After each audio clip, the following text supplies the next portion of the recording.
माजी आमदार दिलीप मानेंना भाजपमध्ये घेतलं जाणार की नाही याची चर्चा कायम आहे।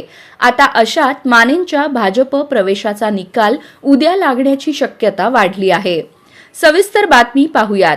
त्याआधी आपण जर आपल्या हक्काच्या राजनीती चॅनलला सबस्क्राइब केलं नसेल तर सबस्क्राइब करा, जेणेकरून आमचे अपडेट तुम्हाला लवकर मिळतील। उद्या मुख्यमंत्री देवेंद्र फडणवीस सोलापूर दौऱ्यावर येत आहेत। अक्कलकोट येथे त्यांची जाहीर सभा होणार आहे।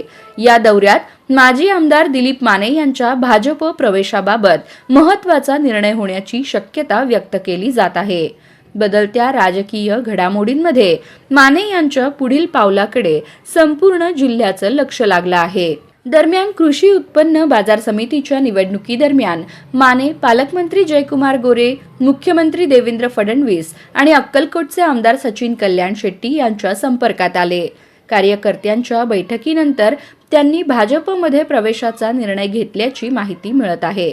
मात्र दक्षिण विधानसभा मतदारसंघाचे आमदार सुभाष देशमुख व त्यांच्या कार्यकर्त्यांनी त्यांच्या प्रवेशाला विरोध दर्शवून नियम अटी लागू असाव्यात अशी भूमिका घेतली आहे। त्यामुळे मानेंचा प्रवेश रखडल्याची चर्चा आहे। उद्या मुख्यमंत्री फडणवीस यांच्या उपस्थितीत दिलीप मानेंच्या प्रवेशाचा निकाल लागण्याची शक्यता आहे।